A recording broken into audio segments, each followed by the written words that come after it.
લક્ષ્ય ન્યૂઝ, એક નજર, એક લક્ષ્ય.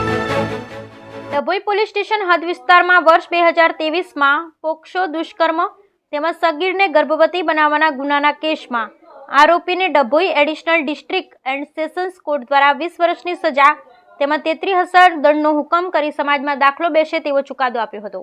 ડભોઈ પોલીસ સ્ટેશનમાં વર્ષ 2023માં નોંધાયેલ પોક્સો અને દુષ્કર્મની ફરિયાદનો case Dabhoi additional district and sessions કોર્ટમાં ચાલી જતા સમગ્ર બનાવમાં 17 વર્ષીય સગીરાને લગ્નની લાલચ આપી આરોપી મનોજ ગોપાલ રાવળ નાઓ ભગાડી લઈ જઈ તેને ગોંધી રાખી અવારનવાર દુષ્કર્મ આચર્યા બાદ બંને પોલીસને હાથે ઝડપાય ત્યારે સગીરા 2 માસ ગર્ભવતી હોવાની મેડિકલ તપાસમાં ખુલાસો થયો હતો.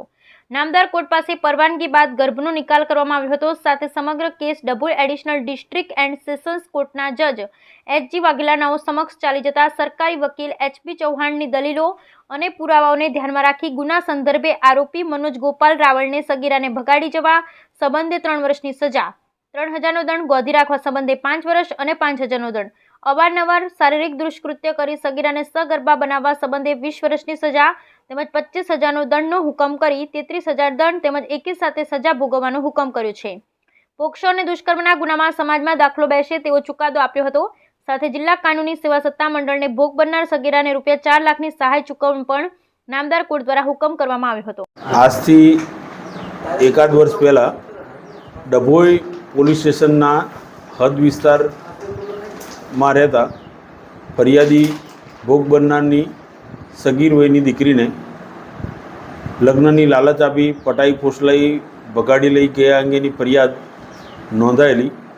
તે ફરિયાદના કામે આરોપી મનોજ ગોપાલ રાવળ નાઓને ભોગ બનનાર સાથે પોલીસે ઝડપી પાડી હાજર કરેલ અને તેમાં ભોગ બનનારની મેડિકલ તપાસણી થતાં સગર્ભા હોવાનું માલુમ પડેલ.